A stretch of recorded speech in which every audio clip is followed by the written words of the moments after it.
Okay, now it's my pleasure to introduce our presenter today, Eddie Fergus. And if you could go to the next slide, Eddie, and then they can see your face twice. um, Dr. Eddie Fergus is professor of urban education in the School of Arts and Sciences at Rutgers University, Newark. Prior to joining Rutgers, Eddie was associate professor of urban education and policy at Temple University, assistant professor of educational leadership and policy at New York University, and deputy director of the Metropolitan Center for Urban Education at New York University. Eddie's work is on the intersection of educational policy and outcomes, with a specific focus on Black and Latino boys' academic and social engagement outcomes, disproportionality in special education and suspensions, and school climate conditions. He's published more than 4 dozen articles, book chapters, evaluation reports, and 5 books, including his bestseller from Corwin, Solving Disproportionality and Achieving Equity. His latest book is Desegregating Ourselves, Challenging the Biases that Perpetuate Inequities in Our Schools. And we are so grateful to have Eddie here with us today. Now I'm going to turn it over to him. Thanks so much, Eddie. Thank you, Melissa, and thank you everyone for joining. This is joining on a Thursday afternoon. Well, afternoon for me, it may be or late afternoon for me, and maybe sort of earlier in the afternoon for others. I see folks coming in from Sacramento, California, and I think I saw somebody from Cambodia on here. This is amazing. Thank you so much for stealing this time to really engage in this conversation that I think many folks have just found their ways to one, try to learn as much as possible, but at the same time, find ways in which to kind of engage in it with others.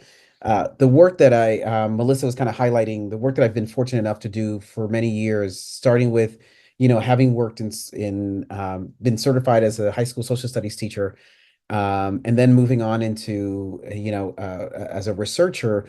Been certain questions that have always been vexing me, and it's really been around sort of understanding that the ways in which disparities kind of not only sort of exist, but how do they persist over time? And the work I've gotten to do has very much paid attention to a core driver that has been existing in our educational practice, particularly when it comes to how are we supporting the multitude of not just learners, but the nature of the diversity that's existing in our schools, because we're recognizing that our practice and at times our curricula isn't always reflective of the diversity, the racial, ethnic, gender, sexuality, language, ability, diversity that exists in our society. And so we've tried various ways to really change a system so it's responsive to that, right? So we've legislated laws and changed the ways in which includes, who gets to go to school with whom, and we've done it in housing and we've done it in labor. And one of the things that a question has always been, sort of central to all the work I've gotten to do with the over 130 districts that I have worked with now for in the last 20 years of doing this work has really been around not only do we have these sort of gaps in our policies and our practices and our procedures, but what's giving permission for those sets of gaps to emerge and impact very particular populations?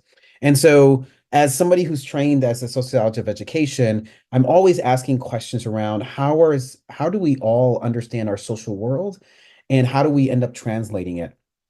So, when it comes to issues of diversity, we really have had to struggle with what has been at the inception of it and how have we had a particular manner in which we approach it. And, in writing this book, which I have to be honest, this book was tough to write because it's been something that has been a concern for quite a while. And this particular quote, I'm always hungry for history. I love reading historical documents and I love the Library of Congress. It is amazing to see so much available. And I found this particular speech that Frederick Douglass was giving in 1876 to the Republican National Convention, where he said, where he's thanking the convention attendees and saying, "Yes, you have emancipated us.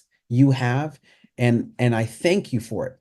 You say you have enfranchised us. You have, and I thank you for it. But what is your emancipation?" And what I found really compelling around Frederick Douglass's quote here and what he went on to talk about in this speech is the recognition of that, yes, we may have ended slavery, but did we end the thing that gave permission to even for it to even exist? Right? Sort of really struggling with what was at the core of our own social habits that gave permission, that gave it fuel for it to continue over time. And so part of the purpose of this book and what I wanted to kind of just give you all a taste around this book is understanding that our work within schools is not only about desegregating the systems of it, right? Making sure that we're providing greater access and opportunity for all of our students that are showing up in our schools in the best ways they know how. But we have to couple that with desegregating ourselves because taking on sort of Frederick Douglass's point around what are the ways in which we have emancipated us, right? Particularly when we're understanding that emancipation was actually part of Brown versus Board of Ed. And I'm going to come back to more detail around Brown versus Board in a little bit. But one of the two pillars that Brown really gave us, and I think more often than not, we talk about the first one, which was about we've got to change how we are making the availability and the quality of facilities and services and instruction and people and all that great stuff, right? And we know that that's been a driver around Brown. It's really reinforced for schools that we've got to make sure that everybody's getting that, right?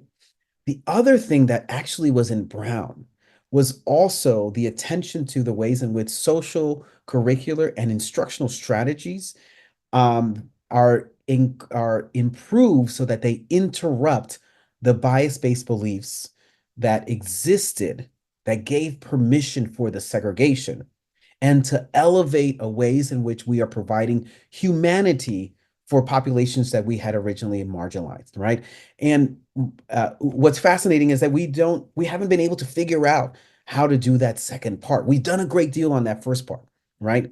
And so in this book, I try to tackle that second part, right? What is it that gave permission for that segregation habit, right? So I want to spend a little bit of time kind of contextualizing um, what's the stuff that actually gave us permission, right?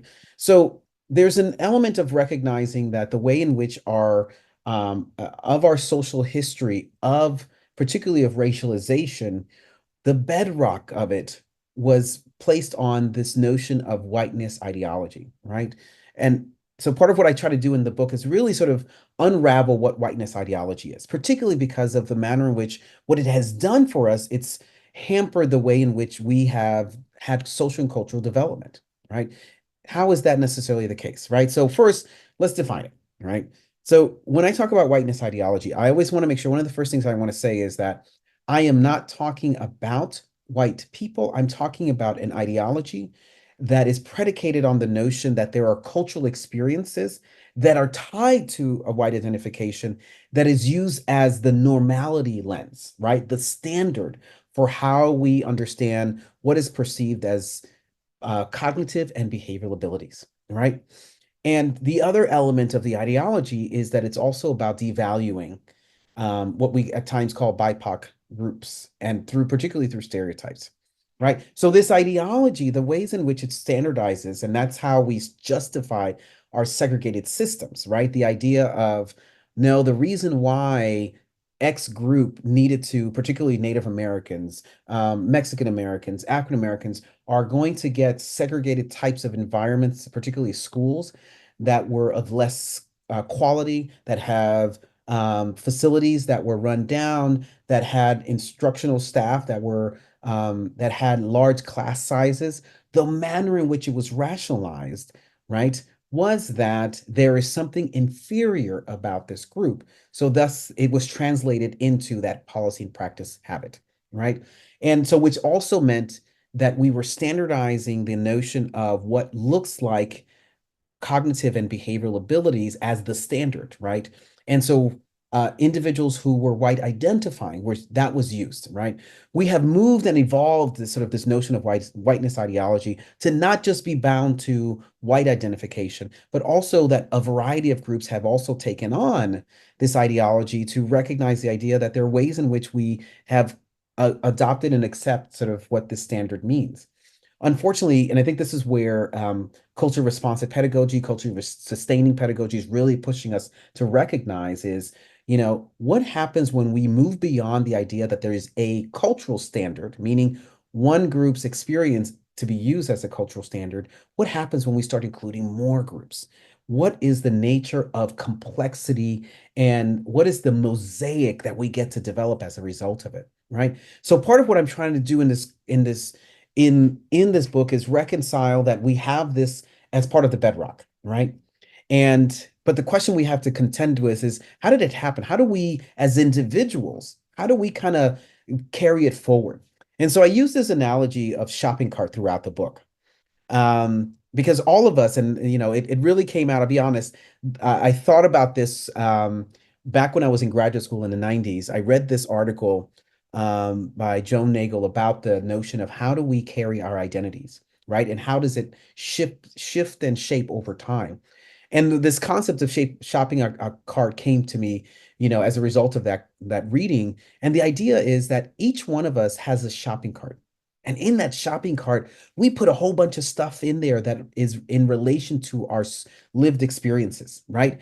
And what's fascinating is that we walk around with that shopping cart often and we draw from it, right? It is those things that are in there that carry our beliefs, they carry our values, right? They carry our sets of experiences that allow for us to kind of see the world and make sense of it, right? That is based on all of those things in that shopping cart.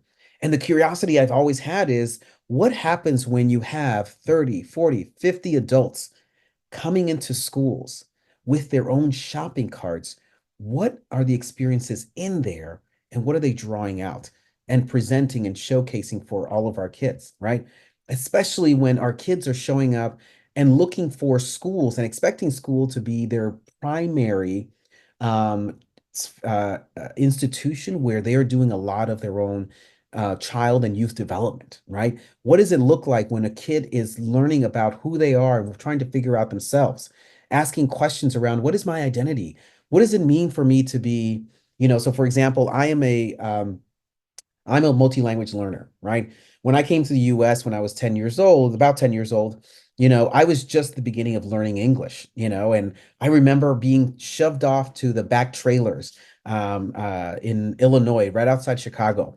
I always remember going to those back trailers because I never understood why I always had to be segregated off, right, to learn English.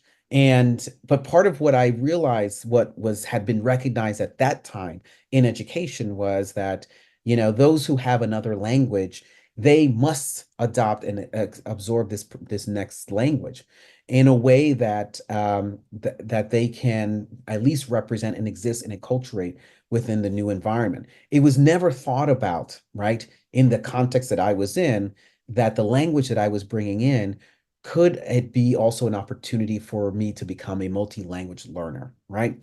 And so the shopping carts that the adults were drawing from was predicated on the idea that the primary language that all of us should be learning at that time was you need to learn English, right? That's the language you need to. So we all have these shopping carts. And the question that I try to get at within this book in every chapter is what's in your shopping cart? What's in your shopping cart when it comes to these experiences around sort of the development of whiteness ideology? And so what ends up happening is that we continuously kind of consumed it in a way that's been as personally as individuals, but then it gets reinforced within schools, right? One of the things I'm always fascinated because I get to work in schools all the time around three areas of disparity: special education, gifted AP and honors, and discipline, right? And as you all can imagine, you all are as educators can probably and have seen it firsthand is the way in which those three sets of systems in of themselves also have habits of creating disparities, right? It happens what groups of kids are seen as having disability and which groups of kids are seen as having ability are also the same sets of kids that we are seeing as having gifted AP or honors capacity and not, right? And vice versa with around discipline. And so the question is, how does it happen? How do, as adults, right? How do we carry those things in there? You know, one of the experiences, and because I've had so many experiences in schools, one of the experiences I remember I was doing a root cause analysis session with one of my districts, and I do them all the time.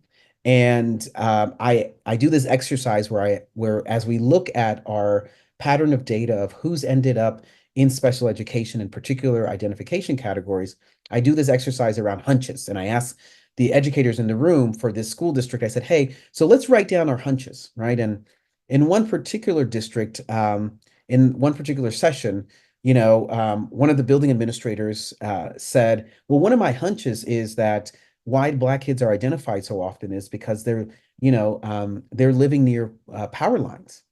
And I said, oh, that's fascinating. Tell me more. Unpack that for me. And the reason why I asked that question of unpack that for me, because what that educator was doing was they were pulling something out of their shopping cart. They were pulling out sort of these ideas that I'm not exactly sure where they got them from, but somehow they had remembered something, they had seen something, they had experienced something, and they put it in their shopping cart. And it was something that they were utilizing to help them make sense of the pattern that they were seeing, right? And I won't tell you the rest of the hunch that exercise, but it was illuminating to kind of hear those. And so we have to be attentive to how do we end up consuming this stuff, right? Especially knowing that part of our push that we have to make sure that we do is we have to really disentangle this idea of inferiority and superiority that is part of the way in which we kind of rationalize or make sense of the sets of experiences that we put into our shopping carts, right? That example around the power lines, right? There is something that particular educator had been wrestling with and created sort of this notion that there is something about what the population is getting exposed to. That's what's creating a problem for them, right? And I'll say this, and part of what I responded to later on with that particular educator said is, we're not Aaron Brockovich, so we don't have to go into sort of environmental justice sort of type of work. We do have control over what is it that we can offer and do that is scientifically good, that has a great deal of efficiency, that is properly resourced to make sure that we are at least meeting the elements of Brown, which is around quality and high functioning sets of facilities and resources for our various populations, which often I find ends up being a shortchanged set of actions that's happening. But trying to tackle that core piece of what gave permission for that person, what is the experiences that they had that brought them to that. And part of it is because we have a long history, and part of what I do in the book is laying out, hey, this is not just something that as individuals, we make decisions along the way to put things in our shopping carts, but some of those things are actually put in our shopping carts, right? So as a quick example, and I do this in one of the chapters where I talk about three different groups where we have learned about how whiteness ideology has been used to explain and to treat particular groups that lives in our shopping carts in terms of how we understand these groups, right? So it's a quick example. One of the sections I talk about sort of Native Americans, right? One of the notions that was existing by the federal government at the time was they used this language of manage the savage. This is not my language. This was the language at the time to really sort of to perpetuate sort of this notion of we have got to do two things. We've got to take control of Native American land, and we've got to do it too through this idea of changing their notion of savagery and by devaluing them and standardizing what is it that they look like, right? So, and I'm sure some of you have seen sort of these maps where you see all of the different schools that existed across the country and in Canada for in which Native Americans were being shipped to. Which, by the way, if you've ever gone to the Native American Museum in DC, which is amazing museum, you will see that that one of the last schools closed in the 1970s, right? So this is part of our recent history, right? And as you can see in this imagery, you can see how some children were arriving at these schools on the left and how they were changed to look on the right, right? The idea of managing the savage was predicated on a particular experience, again, a cultural experience of white identification, sets of cultural experiences that we need to make sure the children look a particular way, right? Which meant removing what was deemed as savage right? But was really sort of a cultural set of renderings of what is the beauty of Native Americans, right? Or First Peoples. Um, for those who are curious, there were a total of 408 schools in the US, right? And it wasn't until 2021 where there's finally a report by the federal government that acknowledged what was done wrong, how long they persisted, what states did what, and how we had to rectify that. And why I bring up sort of and why I talk about it in the book in terms of Native Americans, Mexican Americans, and African Americans is to help us understand as educators that's some of the stuff, ways in which this understandings of groups was whether directly or indirectly put into our shopping carts in terms of how we kind of understand Native Americans. One of the activities that I do often with the school districts I work with, whenever I see them on a monthly basis, I will always say, "Hey, it is this Heritage Month, right? What are you doing in your school, right?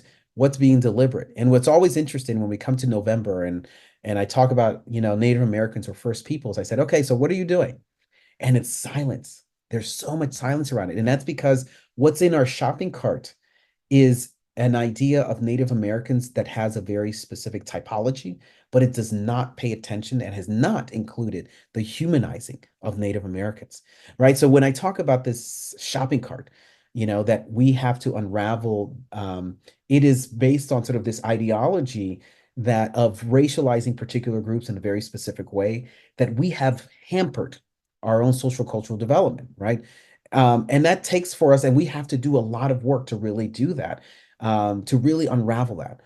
Even though we've had a lot of legal changes that have marked ways in which we're going to stop making sure that we do that, right? Piper versus Big Pine was one of the first court cases regarding Native Americans that actually stipulated we cannot segregate schools separate for Native Americans and all others, right? The same thing for Mendez versus Westminster. This is American Mexican American family that were fighting for the rights of their child to be able to attend school in California and to learn and to be taught within their own or to receive services for in terms of their own language, right? And then obviously we know Brown versus Board. Now, I want to just sort of as a side note, all of those court cases that I just laid out, they all set the pathway for Brown versus Board. I know Brown versus Board is the one that we talk about often, and I think we should. But all the other ones were so necessary to set up with Brown versus Board because the legal defense fund for Brown versus that was part of the case.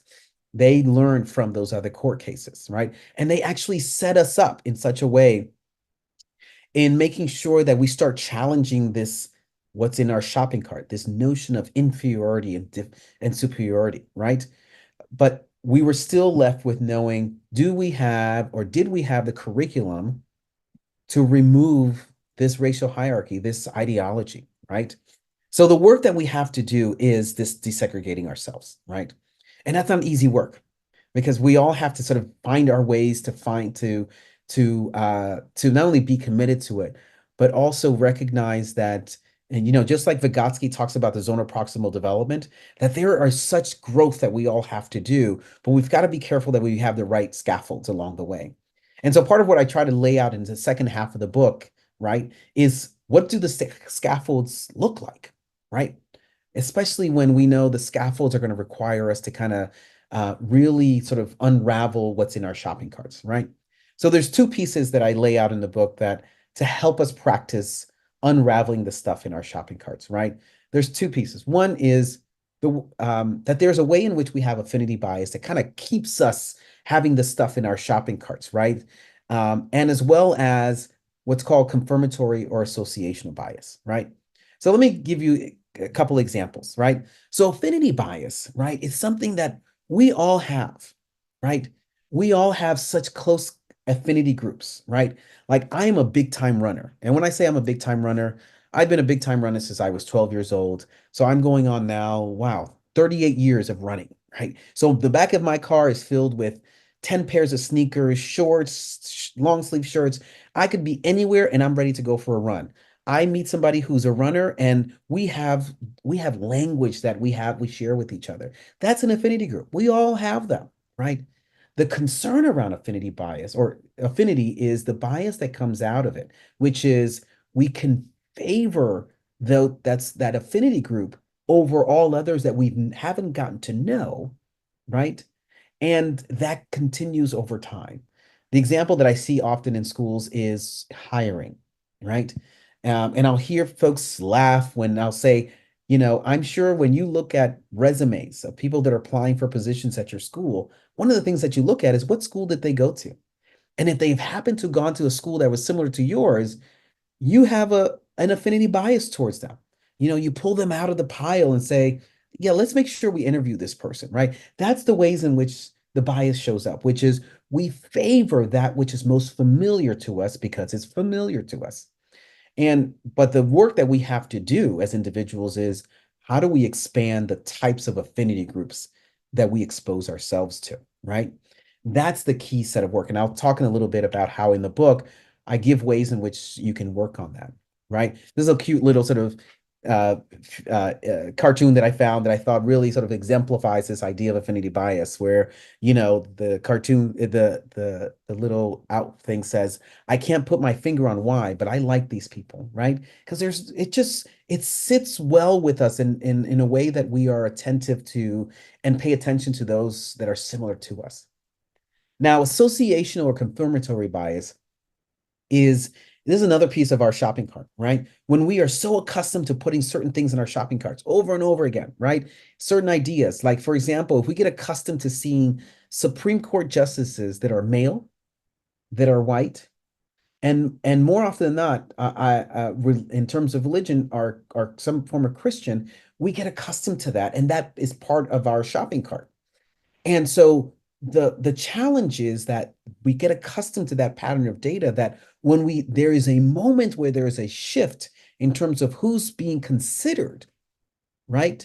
That is different gender, that is different race, that may be different religion, right? We have these moments of asking questions like, well, are they qualified? Well, where did they get their degree? Well, did they have sufficient experience? Right? Because, and that's our associational bias working.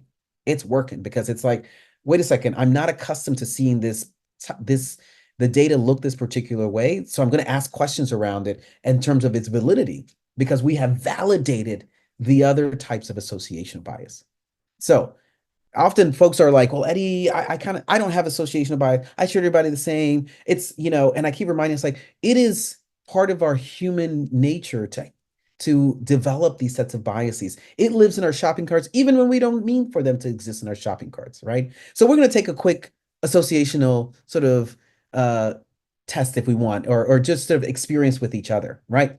So um, so the question, so I'm gonna show some pictures in a few seconds. And what I'd like for you all to do is to put in the chat your responses to who do you imagine uses this particular type of item that I put on the screen, right? I want your immediate reaction. There is no right or wrong answer, right? Well, we really just want to expend our energy to recognize, hey, we've got stuff in our shopping carts, right? All right. So I hope folks are ready. So you can quickly type into your chat. All right. And just give your first whoever you see using this particular item. All right. So let's start with this first one. Who do you see drives this type of car? Put it in the chat. No right or wrong answer. Young men, my little brother, I love it. Businessman or woman, right? Young male, right? Yes. White males, athletes, right? Great. Like that's in your shopping cart, right? Rich people, white older males, right? We all have had all sorts of variety of experiences that's put that in our shopping carts. We have all this data that's kind of saturated, that's given us sort of this imagery. All right. Okay, I'm going to do a second one. Who do you see driving this?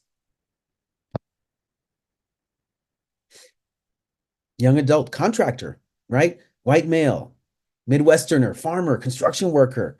I want to be athlete. A cowboy, yes, right? I love it. You see the diversity of what people are bringing in that's in their shopping carts, right? This is the stuff that's already in there, right? Because we have just been absorbing it over time, right? Teens, American politicians. Yes. All right, let's do a third one. All right, we ready? Okay, here we go. Who drives this car? What sits in your shopping cart? My best friend. I love it. White rich people, rich guys, suburban moms, fancy lady, Middle Easterners, moms, someone with a lot of money, middle class family, white wealthy Europeans, right? All that stuff in our shopping carts. It's like we constantly absorb it, right? They can go off road, white upper middle class. Well, so just by the way, that's my car. Okay, I just want to. That's my car. So if you're gonna, now that we have stuff in our shopping carts, I want you to add this as well, right? That there is, oops, there's no oops, there's no wrong, right? We all have that in our shopping carts, right? The question becomes, how do we interrupt it, right? All right, last image.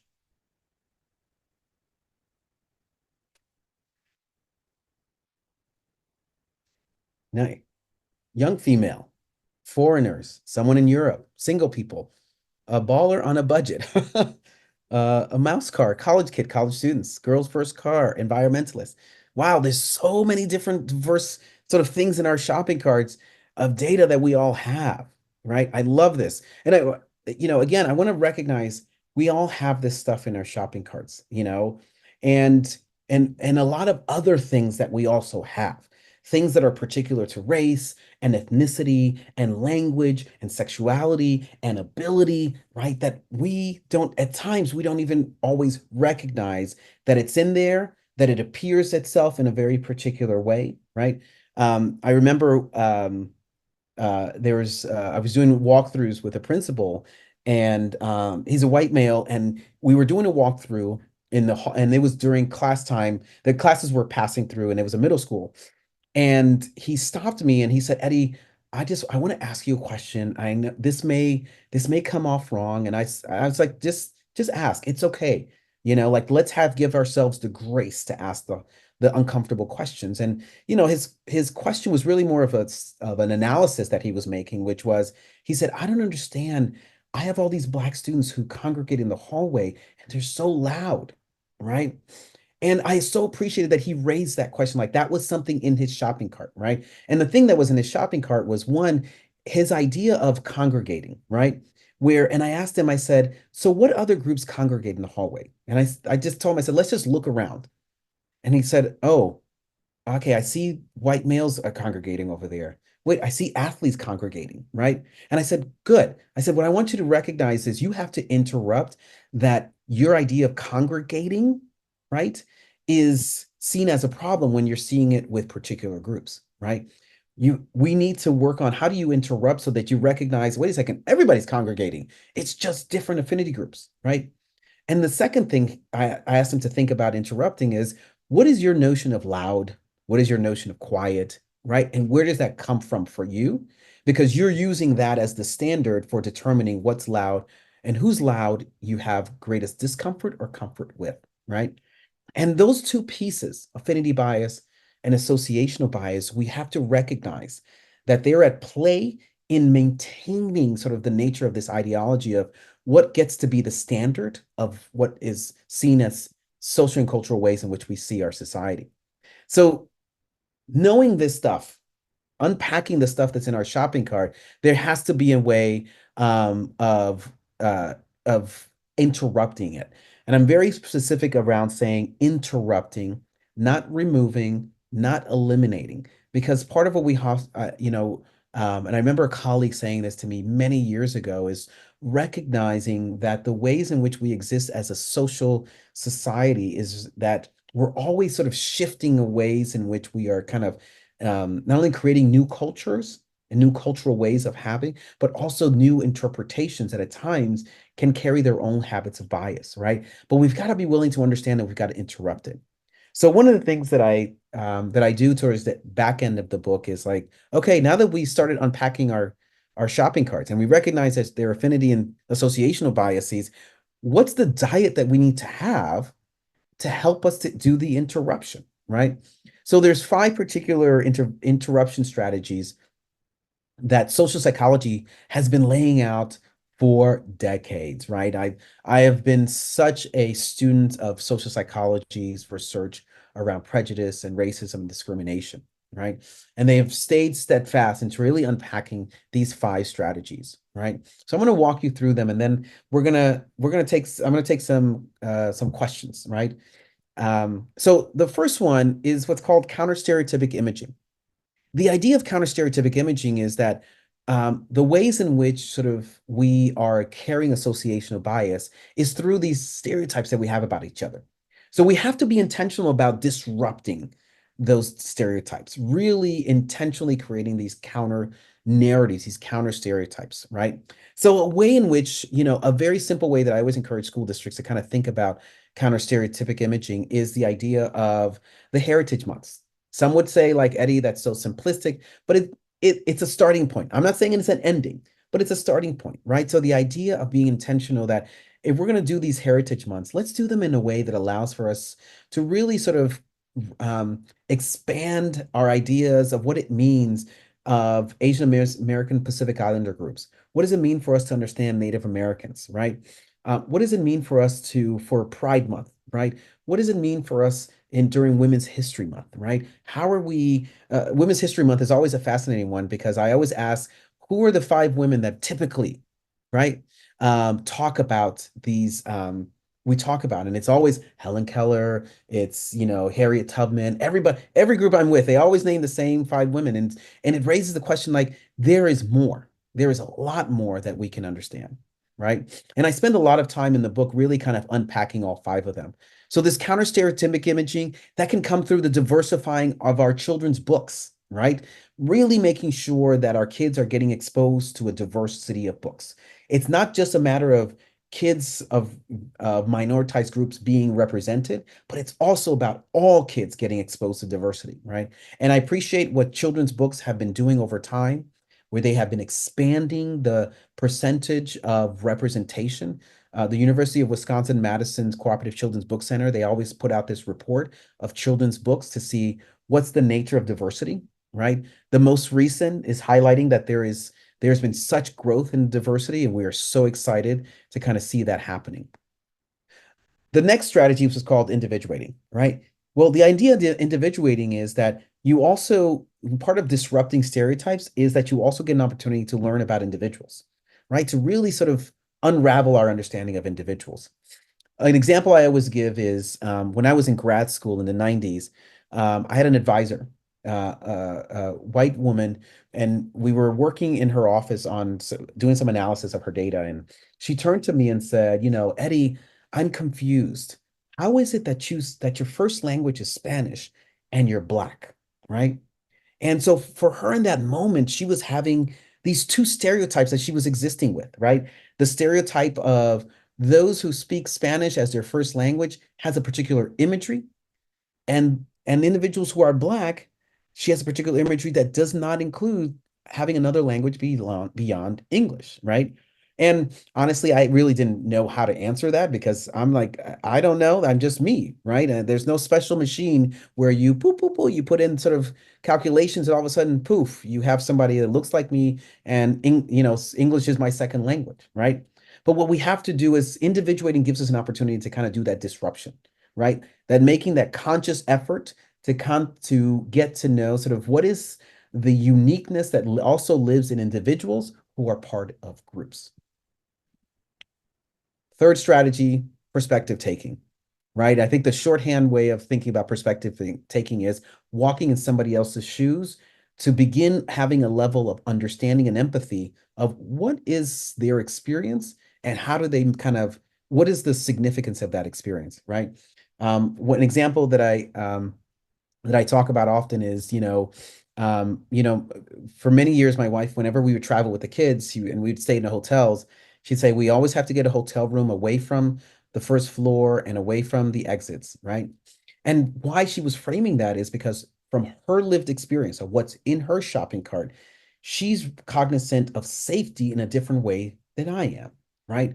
And so therefore, how she was asking me was to orient and have a perspective in understanding that safety also has to include her sets of understandings of how things transpire. Fourth strategy, intergroup contact, right? So the idea of intergroup contact is you actually have to have contact with people that are different than you, right? We can read about it, we can watch some TV shows, but you actually also should put yourselves in environments that allow for you to really have some of those social cultural experiences, right? I often use this example of Martha Stewart and Snoop Dogg because for those who may remember the VH1 cooking show that they did in the 2000s, all I saw was this intergroup contact that was happening. And for those who don't know, they have maintained that friendship for many, many years to the point where I saw in the Paris Olympics, Snoop Dogg was there and Martha Stewart showed up as well, right? Like it's fascinating to see how their relationship has grown out of this sort of sense of intergroup contact, right? The idea of that you give yourself permission to have dialogue, sustained dialogue and experiences with individuals that are different than you in such a way that you build cross-cultural skills, right? Meaning the capacity to be able to sit in their perspective, to recognize that they have a different perspective, and that you're able to absorb sort of that difference. The last strategy is what's called improved decision making, right? So the idea of improved decision making is really how do we slow down our habits, our cognitive effort in such a way that we don't we minimize the opportunity for our minds to use our affinity bias or our association bias to make decisions, right? And that slowing down habit means doing engaging in if and then sort of scenarios, or trying to consider that there may be other ways in which to make other types of rationalized decisions, or practice some level of perspective taking, right? Where there was a school district that I worked in, and I remember the principal wanting me to go observe what they called a reflection room, right? And this reflection room was kids who got in trouble during a school day, which, by the way, this is elementary school. If they got in trouble, and one of the things that they can get in trouble for was not doing their homework, they would be sent to the reflection room.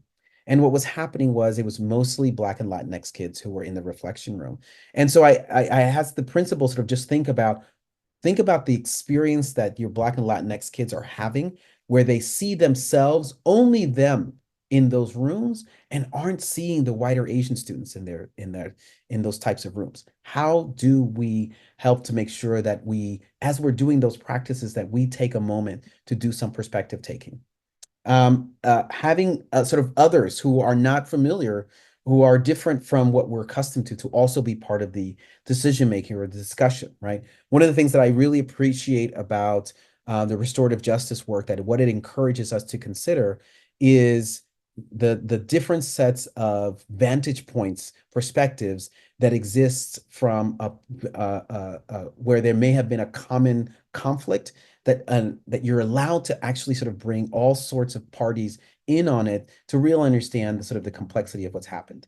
And so these 5 sets of strategies, which I spend a lot of time in the last chapter giving examples on how to do it, and also tying it back to my previous book with Corwin, Solving Disproportionality, where I give in that book on chapter 5, I give monthly activities around these 5 to do over a 2-year time frame, right? Now, and I say 2 years only because just to kind of give a sense of like what could be the cadence to which, but more often than not, I always tell schools and school districts, like, really take your time to do this unpacking and interruption work, because it takes time for individuals who are coming in with those shopping carts that are filled with a lot of stuff. How do we give ourselves an opportunity to really unravel it, especially when some of it is tied back to our own personal histories, and those personal histories are connected back to where we grew up, where our parents chose to send us to school, right? Who they had friendships with and who they did not also have friendships with, right? It takes a lot of work for us to do that unraveling for the good of trying to desegregate ourselves in support of the range of diversity that's showing up in our schools. We have such great potential in the policies and practices that we're putting in play. Now we also need to put that, we need to braid it together with also sort of what is as educators, what is our own cross-cultural set of skills that allow for us to do those policies and practices that are predicated on valuing the diverse populations that are in our schools. So with that, I'm going to pause here because I know there are questions that are in hand, and I'm gonna hand it over to Melissa again. We had one question about whether or not you went into these strategies in more detail, and I think you already answered that very thoroughly. I think that those exercises and activities are going to be so useful for people. So I'll just start with a question that came up a little bit earlier in the chat. Do you have examples or do you know of ways that teachers or educators can avoid bias in the classroom or in their curriculum? Yeah, so part of what I do in actually in the last chapter of desegregating ourselves is I not only sort of the exercises. There are two sets of exercises. I talk about exercises that you can do with other groups of educators and exercises that you do by yourself, right? And so some of those habits, which are ones that colleagues have written about, and I give citation around some of those, in terms of what are the ways in which, what does it mean? So, for example, when we carry a level of affinity bias where we're familiar with particular groups of individuals and we know ways in which to talk with, right? And those who we're not carrying a level of affinity, how do we practice, building up a bank of knowledge of new affinity groups, right? So for teachers, being able to, what does it mean when you're unfamiliar with a cultural group that where the names are very may seem unique to you, but they are customary and standard in another group. How do you give yourself the permission to be able to ask the question of, of what I talk about in the book is so a habit of cultural learning, which is being able to ask, can you, I want to pronounce it the way you feel most familiar to you, that feels comfortable for you. Can you help me pronounce that, right? Especially because one of the things I'm always very mindful of is kids are coming into school and trusting their cognitive development with adults, right? Like I'm basically saying, here, my mind is for you to help fill it and mold it and help it, right? But I also need to be able to trust you with my own social emotional development, right? And if you can't say my name properly, right, how can I also trust you with my own cognitive development, right? So I talk about sort of strategies that educators can do that provide some of that perspective taking, some of that counter stereotypic imaging. The I'm taking questions a little bit out of order because I think the example you just gave relates to this most recent question. How do we help our students challenge their own biases as Mhm. well? So this is where what's fascinating is kids are mirroring the things that they are seeing and experiencing that adults have set the pathway, right? So one of the things I find fascinating, I remember, when my kids were in an elementary school, I remember having a discussion with the school principal and said, "Hey, I have at the time one of my doctoral students had written a book about Celia Cruz." And a children's book on Celia Cruz. And I said, hey, for Hispanic Heritage Month, I can invite her and I will, as a parent, I'd be happy to buy copies of the book that to give away to kids and to do a book reading. And the principal said, I'm sorry, I don't do that because then I have to support all cultures and I don't want to exclude anyone. So we're not going to talk about any groups, period. Right. And I was like, whoa. So I said, okay, so what are you signaling to kids when you don't talk about certain things, right? You're signaling that's something we're uncomfortable talking about. And that's what our kids end up. So without that, guess what? They're going to get their own data from somewhere else, right?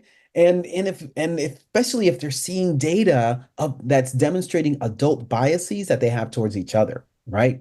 And so we have to be intentional about that. The work that we are challenging kids to do is predicated on us as adults interrupting it as well, right? And so that means some of our curricula, our social emotional learning curricula, also has to be intentional about, challenging, helping kids know how to challenge biases, but the adults have to be comfortable to be able to do it themselves.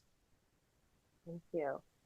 We had a question about the strategy of imagining yourself in other perspectives, taking other people's perspective, and then seeking out other voices.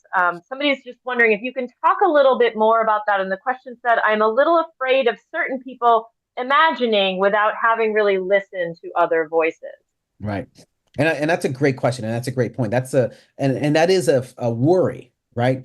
You know, part of sort of this earnest sort of work that individuals have to do in developing sort of this, and I love that this series is called in terms of anti-racist educators, is that we have to be intentional of recognizing that it's not a one-off experience. It's not a, oh, I'm going to go meet that one Black person that's going to tell me everything about that, and I'm going to have now the perspective. No, actually, you should engage with a range of individuals from a variety of groups that are going to give you different facets of the testimony. In social psychology, in sociology, we're always talk about a recognition that there is greater diversity within cultural groups than there is between cultural groups, right? But unfortunately, we exist in this idea that there's a monolith that exists within a group, and actually there isn't. There's such diversity that lives in some ways greater diversity. And so so you're right to have sort of that concern. And what I always say is that work of perspective taking has to exist in multiple types of settings with a variety of people. All right, they're still coming. I've got more here.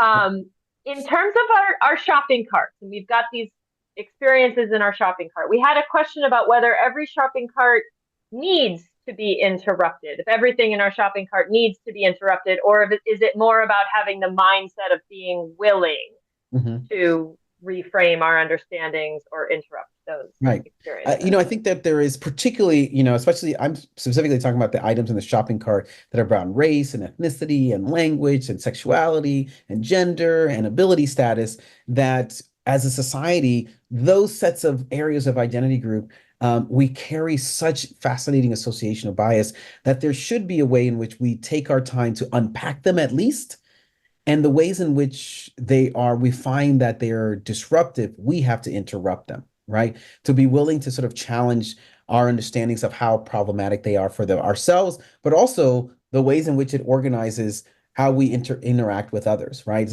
As a quick example, my youngest is a trans male, and he came out to us about 4 years ago now.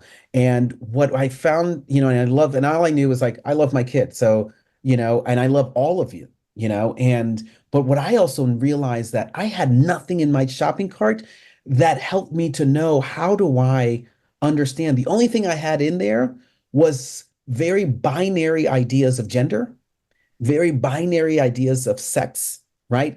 And I really had to interrupt sort of where they came from and what they were sort of how they had changed my language in terms of how I understood my own kid and how I was kind of laying this out. And so I had to do my own work. I wasn't asking my kid to like tell me everything about the trans community. No, that was my work. I had to do that work to really interrupt my own habits of bias, right? So there are some facets, particularly facets around identity, our social identities, that do require a level of interruption. Um, Recent question here. Do you have recommendations for getting affinity advisors to be more intentional when celebrating these heritage months? Mm, that's a great question. Yeah, that one's tough because it is there is, unfortunately, because we have, as adults that are in school systems, we ourselves are coming in with limited experiences and knowledge around heritage groups, or in terms of doing heritage month celebrations, right? So the example I gave around women's history, if we only have been what's been put into our shopping cart has only been 5 women in history, the same 5 women everybody else has had, we're going to do the same thing, right? So what we have to be in, there's and I talk about it in the book, is we have to have a strategy for our own cultural learning so that we can do it well, right? So what's the cultural learning? So for example, for me, one of the areas of cultural learning that I've been doing for many years is really around the history of Native Americans, right? My kids can give you testimony that, we have probably gone to the Native American Museum a good 10 times over the last 10 years, right? Because they know I love that museum, but most of it is really because I had to make sort of it is not only sort of a set of experiences, but it's also a group that I've I've also wanted to really sort of understand that experience and what, especially because I've gotten to meet a range of individuals that identify as Native American or First Peoples that I've been fascinated, right? And so that was my work, and but we have to give ourselves an opportunity to do those things intentionally, in order to be able to really do the repair, the interruption of our own lived experiences. Okay.